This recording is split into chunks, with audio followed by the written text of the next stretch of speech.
विश्वविद्यालय अनुदान आयोग यूजीसी ने 13 जनवरी 2026 को नए नियम लागू किए हैं, जिनका उद्देश्य उच्च शिक्षा संस्थानों में जाति आधारित भेदभाव और असमानता को रोकना है। इन नियमों के तहत सभी विश्वविद्यालयों और कॉलेजों में इक्विटी कमेटी, इक्विटी स्क्वाड और हेल्पलाइन स्थापित करना अनिवार्य होगा। लेकिन इन नियमों पर विरोध क्यों हो रही है? यूजीसी के नए नियमों के खिलाफ शहर शहर प्रदर्शन, आखिर प्रोटेस्टर्स की चिंताएं क्या हैं? विश्वविद्यालय अनुदान आयोग यूजीसी ने 13 जनवरी 2026 को नया नियम लागू किया। Promotion of equity in higher education institutions regulations 2026 वाली इस हेडिंग के नीचे जो भी लिखा हुआ है उससे बड़ी संख्या में लोगों में असहमति है और इस असहमति को दर्ज कराने के लिए हर ओर प्रदर्शन हो रहे हैं। दिल्ली में यूजीसी मुख्यालय के बाहर विरोध प्रदर्शन किया गया। लखनऊ में भी छात्र सड़क पर उतरे और उन्होंने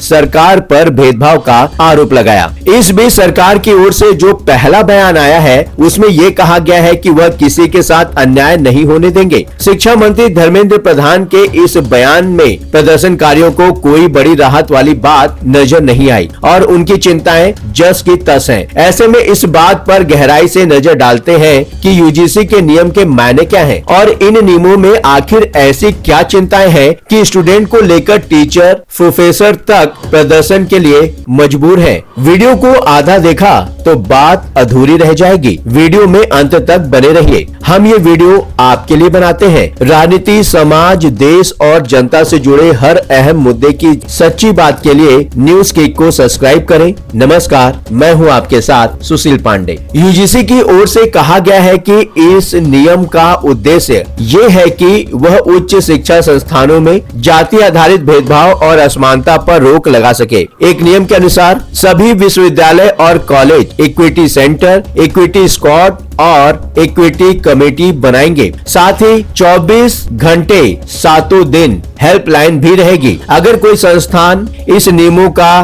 पालन नहीं करता तो यूजीसी उनकी मान्यता रद्द कर सकता है या फिर फंड रोक सकता है। यूजीसी का कहना है कि पिछड़ी जातियों, अनुसूचित जातियों और जनजातियों के खिलाफ शिकायतों में 2020 से 2025 के बीच 100% से ज्यादा वृद्धि हुई है। इसके अलावा रोहित वेमुला और पायल तड़वी जैसे मामलों में सुप्रीम कोर्ट की टिप्पणियों को ध्यान में रखते हुए यह नियम बनाया गया। ये नियम 2012 के पुराने नियमों की जगह लाए गए हैं जो सिर्फ सलाह की तरह थे, जबकि ये नए नियम का पालन करना अब सभी संस्थानों के लिए जरूरी होगा। 5 पॉइंट्स में आइए पूरी कहानी समझते हैं। सबसे पहले समझते हैं नए नियम कहते क्या हैं। इन नियमों के तहत हर कॉलेज और यूनिवर्सिटी में एक इक्विटी कमेटी बनाना जरूरी होगा। यह कमेटी भेदभाव से जुड़ी शिकायतें देखेगी और यह तय करेगी कि किसी के साथ गलत व्यवहार न हो। इस कमेटी में SC, ST, OBC, दिव्यांग और महिलाओं का प्रतिनिधि रहना सबसे जरूरी होगा। इन नियमों का ड्राफ्ट पिछले साल फरवरी में सार्वजनिक किया गया था और उस पर सुझाव मांगे गए थे। ये नियम सुप्रीम कोर्ट के उस निर्देश के बाद लाए गए जिसमें अदालत ने रोहित वेमुला और पायल Tadvi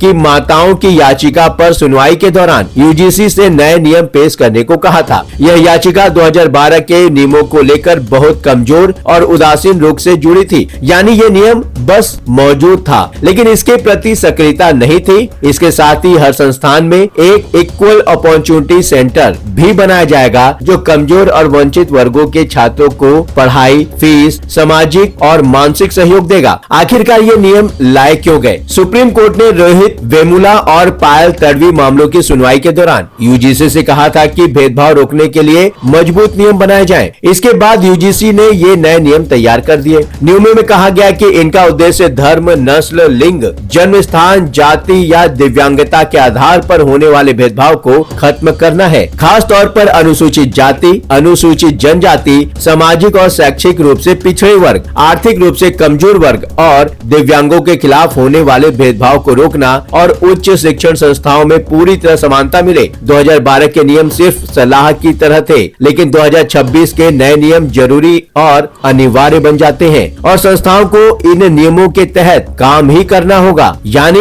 equal opportunity centre, equity equity committee, helpline और निगरानी तंत्र बनाने होंगे। इन नियमों को लेकर कई जगह विरोध हो रहा है। खासकर जनरल कैटेगरी के कुछ लोग कह रहे हैं कि नए नियम उनके लिए ठीक नहीं है। सुप्रीम कोर्ट में दायर याचिका में कहा गया है कि नियमों में जाति आधारित भेदभाव को सिर्फ एसटी, एससी और ओबीसी तक सीमित कर दिया गया है। इससे जनरल कैटेगरी के लोगों को संस्थागत सुरक्षा नहीं मिल पाएगी। इस तरह ये नियम उनके लिए भेदभाव से भरे हो सकते हैं। सुप्रीम कोर्ट में दाखिल याचिका में कहा गया है कि रेगुलेशन 3C जाति आधारित भेदभाव की परिभाषा को केवल एसटी, एससी और ओबीसी तक सीमित कर देता है। इसमें कहा गया है कि जाति आधारित भेदभाव वही माना जाएगा जो केवल इन वर्गों के खिलाफ हो। वहीं रेगुलेशन 3E में भेदभाव को धर्म, नस्ल, जाति, लिंग, जन्म स्थान और दिव्यांगता के आधार पर किसी भी तरह के अनुचित या पक्षपातपूर्ण व्यवहार के रूप में परिभाषित किया गया है। याचिका में तर्क दिया गया है कि इस तरह की परिभाषा से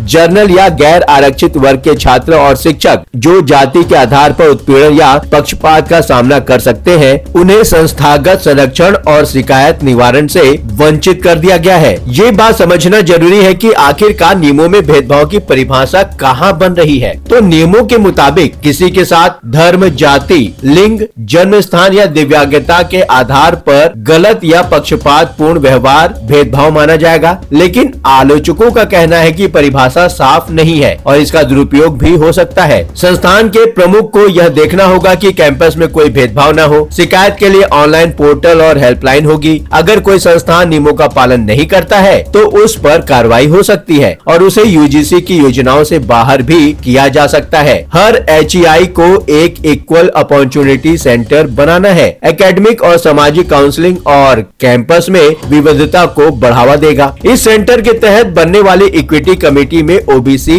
SC, ST, PWD और महिलाओं का प्रतिनिधित्व अनिवार्य होगा। यह कमेटी भेदभाव की शिकायतों की जांच करेगी। वो बात जिस पर सबसे अधिक परेशानी है वो ये बात है, जिस बात को लेकर प्रदर्शन हो रहा है उसमें एक बड़ी चिंता शामिल है। विरोधियों और आलोचकों का कहना है कि इन नियमों में झूठी शिकायतों से निपटने का कोई साफ नियम नहीं है और इक्विटी कमेटी में जनरल कैटेगरी के प्रतिनिधित्व की बात भी नहीं की गई है। यानी चिंता ये भी है कि अगर विवाद की स्थिति बनती है तो कमेटी के सदस्य अपने पूर्वाग्रहों के कारण एक तरफा हो सकते हैं। इस पहलू को ध्यान में नहीं रखा गया है। इसी वजह से इन नियमों पर बहस जारी है। कुल मिलाकर नियमों का मकसद समानता लाना है, लेकिन जिस नियम जिस भाषा और शैली में लाए गए हैं और इसके दायरों को जिस तरह से सीमित कर दिया गया है उसे लेकर ही सबसे ज्यादा सवाल खड़े हो रहे हैं। जाते जाते एक छोटी सी गुजारिश आप सभी से, आप हमारे चैनल को सब्सक्राइब करें ताकि आपका हमारा रिश्ता